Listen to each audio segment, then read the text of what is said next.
মার খাবো, অপমানিত হব, ডিএ পাবো না, তারপরেও বদলাবো না চেহারা। রাজ্য পুলিশের এই অবস্থাই হয়েছে। এই মুহূর্তে দাঁড়িয়ে পশ্চিমবঙ্গ পুলিশের এই অবস্থা হয়েছে। এক শ্রেণীর পুলিশ কর্মচারী কিন্তু ন্যায় সততার সঙ্গে তারা কাজ করতে চায়, কিন্তু বেশ কিছু একটা বড় সেকশন উপভোক্তা তৈরি করে ফেলেছেন মমতা বন্দ্যোপাধ্যায়। শান্তনু সিনহা বিশ্বাস, বিনীত গোয়েল, আকাশ মাগারিয়া, রাজীব কুমারের ক্লাস এরা উপভোক্তাতে পরিণত হয়ে গেছে। নানান সুযোগ সুবিধে বিভিন্নভাবে পেয়ে রাজীব কুমারকে কীভাবে মমতা বন্দ্যোপাধ্যায় প্রোটেকশন দিয়েছেন মনে আছে? আকাশ মাগারিয়া, তাকে ব্লু আইড বয় রাজ্য কলকাতা পুলিশের। শান্তনু সিনহা বিশ্বাস বছরের পর বছর আজীবন বোধহয় রিটায়ারমেন্টের পরেও কালীঘাট থানায় বসে থাকবেন।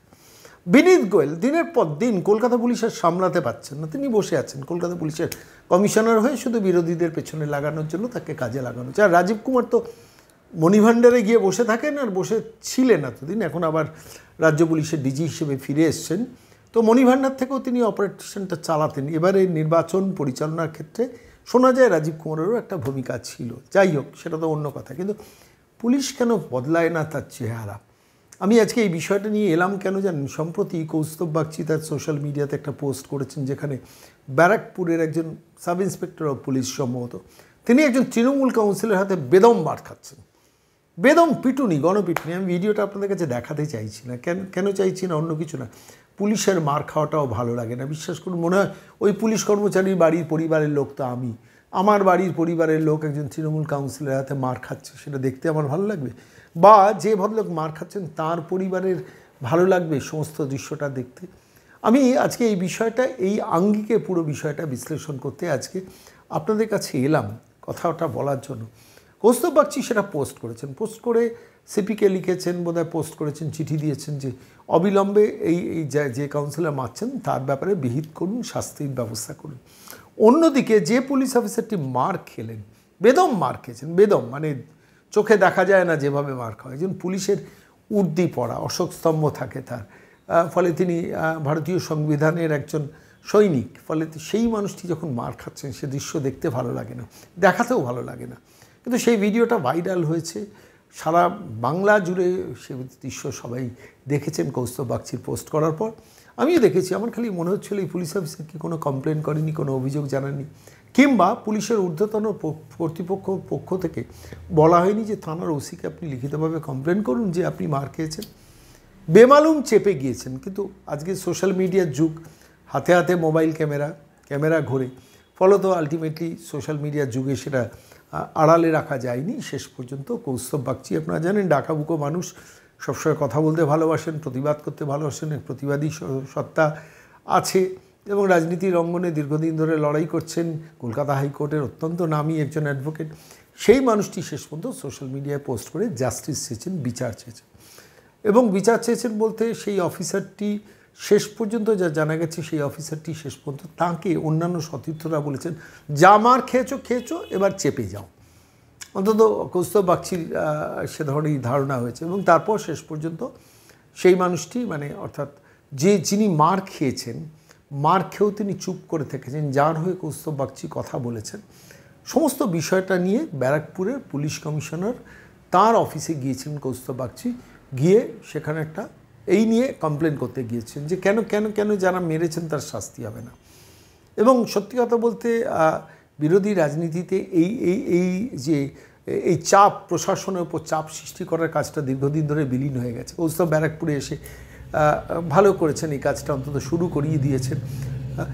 সিপির অফিসে গেছেন, কমপ্লেন করতে গেছেন, সিপি ছিলেন না বা দেখা করেনি। যাই হোক, শেষ পর্যন্ত আরেকজন সেকেন্ড অফিসার ছিলেন, তার সঙ্গে দেখা করেছেন, কথা বলেছেন, অভিযোগটা জানিয়ে বলেছেন যে কেন বিহিত হবে না, কেন ব্যবস্থা নেবেন না? আপনাদেরই তো সতীর্থ পুলিশ কর্মচারী মার খেয়েছেন, আপনারা কেন ব্যবস্থা নেবেন না? এবং বলার পর তারপর বেরিয়ে এসে সংবাদ মাধ্যমের সামনে কিছু মুখ খুলেছেন, কথা বলছেন কৌস্তব বাগচি। আজকে আমি আপনাদের সেই বক্তব্যটা কৌস্তব বাগচি যেটা বলেছেন সেই অডিও ভার্সনটা আপনাদের কাছে শোনাবো। কিন্তু তার আগে একটা প্রশ্ন পুলিশ কর্মচারীদের কাছে, কতদিন এইভাবে সহ্য করবেন? এক শ্রেণীর পুলিশ কর্মচারী দালালে পরিণত হয়ে গেছে, বলার অপেক্ষা রাখে না। বিশেষ করে ব্যারাকপুর পুলিশ কমিশনারেটের বেশ কিছু, এই যে জয়ন্ত সিং দেখেছেন আপনারা, বেলঘরিয়া থানা, দক্ষিণেশ্বর থানার অধীন জয়ন্ত সিং যখন ওই কোর্ট লক আপ থেকে আদালতে বা কোথাও যাচ্ছে গাড়ি থেকে নেমে, তিনি হাঁটতে হাঁটতে যাচ্ছেন, তিনি গিয়ে পুলিশের হাত ধরছেন, পুলিশ তার হাত ধরছে না। ভাবতে পারছেন মানে জয়ন্ত সিংয়ের সঙ্গে পুলিশের আন্ডারস্ট্যান্ডিংটা কোন লেভেলে ছিল। এখানে আছে একটা কুখ্যাত খড়দহ থানা, বলা ভাষা মানে প্রকাশ করা যায় না, খুব কাছ থেকে থানাটাকে দেখি বলে আমি কুখ্যাত কথাটা বারবার করে বলি। নিয়ম নীতি তোয়াক্কা কিচ্ছু করেন না। এর এক একজন অফিসার বিভিন্ন ঠেকে ঠেকে দাঁড়িয়ে থাকেন। আমি ব্যারাকপুর পুলিশ কমিশনারের কথা আজকে বলছি বলে খড়দা থানার কথা বলছি। কখনও ওই অ্যালপেন ডায়েরি মোড়ে আপনারা একটু খেয়াল করবেন, দাঁড়িয়ে থাকবে, সেখান থেকে তোলাবাজি করছে, যেসব গাড়ি যাচ্ছে সিভিক ভলেন্টিয়ারদের দিয়ে দাঁড় করাচ্ছে, টাকা তুলছে। বিস্তীর্ণ বিটি রোডে বিভিন্ন সন্ধে নামলেই সমস্ত একটা করে গাড়ি দাঁড়িয়ে যায়, দুটো করে সিভিক ভলেন্টিয়ার দাঁড়িয়ে যায়, একজন করে এসআই দাঁড়িয়ে যায়, আর বাঁহাতে ডাহাতে ওই সিভিকদের দিয়ে টাকাটা তোলেন, পকেটে ঢোকান, তার একটা ভাগ কার কাছে যায় বলা হবে। তো খড়দা থানায় আপনি একটা খুব সিম্পল আমি আপনাকে বলি, প্রচুর অভিজ্ঞতা আমার কাছে আছে, আমি জানি সেই ঘটনাগুলো। আমি সিপির অফিসে জানিয়েছিলাম, কোনো কাজ হয়নি। সেটা হচ্ছে আপনি কোনো বিদেশে যাবেন, পাসপোর্ট করাতে যাবেন, পাসপোর্ট ভেরিফিকেশন, মিনিমাম একটা মিষ্টি খাওয়ার টাকা 2000 টাকা দিতে হবে আপনাকে। সাইডে ডেকে নিয়ে যাবে একটু মিষ্টি খাওয়ার জন্য, খুশি করার জন্য দিন, না দিলে ভেরিফিকেশন দেরি হবে। এসব অনেক দিন ধরে চলছে, কিন্তু প্রশ্নটা হচ্ছে কতদিন চলবে? সাধারণ মানুষ অ্যাফেক্টেড, সাধারণ মানুষ খড়দা থানাতে গেলে বিচার পায় না। ব্যারাকপুর পুলিশ কমিশনারও তাই। বারবার আমার প্রচুর অভিজ্ঞতা আছে, আমি জানি বলে বলছি।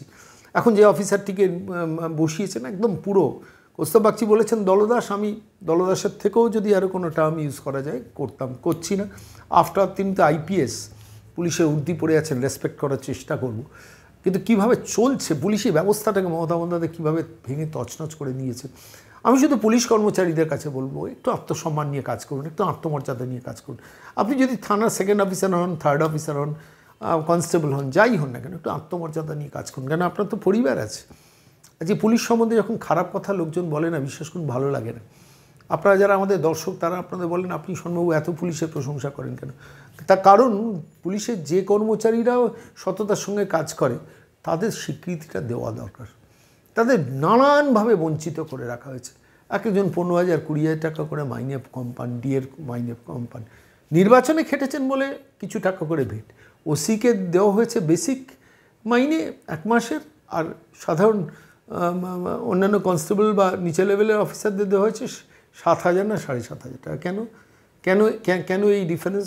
কেন সিভিক ভলেন্টিয়ারগুলোকে পার্মানেন্ট করা হবে না? কেন টেম্পোরারি হোমগার্ডদের পার্মানেন্ট করা হবে না? কেন নির্দিষ্ট ডিউটি আওয়াজ করা হবে না? জানি না, অনেক প্রশ্ন, অনেক কথা থাকে। কিন্তু আজকে আমি ফিরে আসবো কৌস্তবের কথা। কৌস্তব ভারী সুন্দর প্রতিবাদের ভাষাটা সোচ্চারে বলেছেন এবং পুলিশের কাছে গিয়েছিলেন, ডেপুটেশন দিয়েছেন, বলছেন একজন পুলিশ কর্মচারী মার খেয়েছে, তারপর সিপি চুপ কেন? আমি বলছি একজন পুলিশ কর্মচারী মার খাওয়ার পরও ব্যারাকপুরের সিপি চুপ কেন? প্রশ্নটা তিনি করেছেন, আমিও করছি। পুলিশের কর্মচারী তো মার খেয়েছে, অন্য কেউ তো মার খায়নি, তারপরে চুপ কেন? মানে অর্থাৎ তুমি মার খেয়েও চুপ করো কেন? তৃণমূল মেরেছে। এটা যদি বিজেপি, সিপিএম, কংগ্রেস বা সাধারণ মানুষ মারত, তাকে ঘেঁটি ধরে এতক্ষণে জেলে ভরে দিতাম। কিন্তু যেহেতু তৃণমূল মেরেছে, তুমি চুপ করে থাকো বাবা, দিদি রেগে যাবেন, মুখ্যমন্ত্রী ম্যাডাম রেগে যাবেন।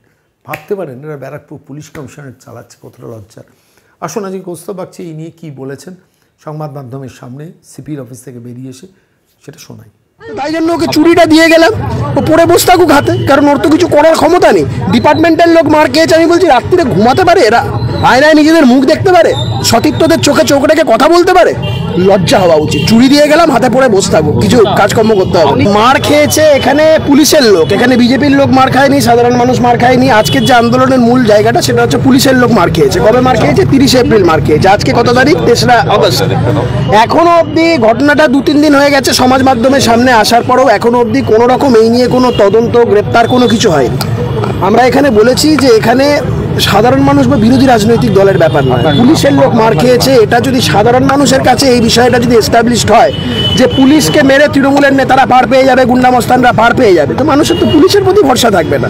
আপনার যারা ডিপার্টমেন্টের যারা সাবঅর্ডিনেট যারা রয়েছেন, তারা তো ভরসা পাবে না পুলিশের চাকরি করতে। একটা 2-3 পাস একটা কাউন্সিলর এসে ধরে পিটিয়ে দিয়ে চলে যাচ্ছে। যা পরিস্থিতি, তাতে করে এটা অ্যাবসলিউট একটা অ্যানার্কির দিকে যাচ্ছে। আমরা কমিশনারকে, ব্যারাকপুরের তো কমিশনার প্র্যাকটিক্যালি তৃণমূলের দালাল, এ তো দলদাস। এ চাকরিটা করে হয়তো সরকারের, কিন্তু প্র্যাকটিক্যালি দালালিটা করে তৃণমূলের।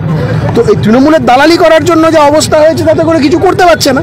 ওনারা আর কি বলবেন? তৃণমূলের নেতাদের গ্রেপ্তার করাতে গেলে তো হাজারটা ফর্মালিটি প্রসিজিওরের কথা মনে পড়ে, প্রসিজিওর ফর্মালিটির কথা বলছিলেন অনেক কিছু, বলছে আমরা দেখবো। আমি বললাম যে এটা বিরোধী রাজনৈতিক দলের ক্ষেত্রে যদি এই ধরনের কোনো কিছু হতো, মানে এত কিছু হতো না, পুলিশের সাথে চিৎকার চেল্লামিল্লি করলেই তো ঘাড় ধরে ঢুকে 10টা কেস ঢুকে দেওয়া হতো, দিয়ে তাকে জেলের মধ্যে ভরে দেওয়া হতো। কারণ তৃণমূলের নেতাদের ক্ষেত্রে এদের যত রাজ্যের আইন কানুন এত কিছু মনে পড়ে। তাই বললাম আইন কানুনও যদি মাথায় থাকে তাহলেও তো একজন পুলিশের লোককে মারছে, এটা তো আপনারা সুমোটো কমপ্লেন্ট ইনিশিয়েট করে গ্রেপ্তার করতে পারেন। দুর্ভাগ্য আমাদের এই রাজ্যের এই পুলিশ দলদাস, সম্পূর্ণ দলদাস রূপে পরিণত হচ্ছে।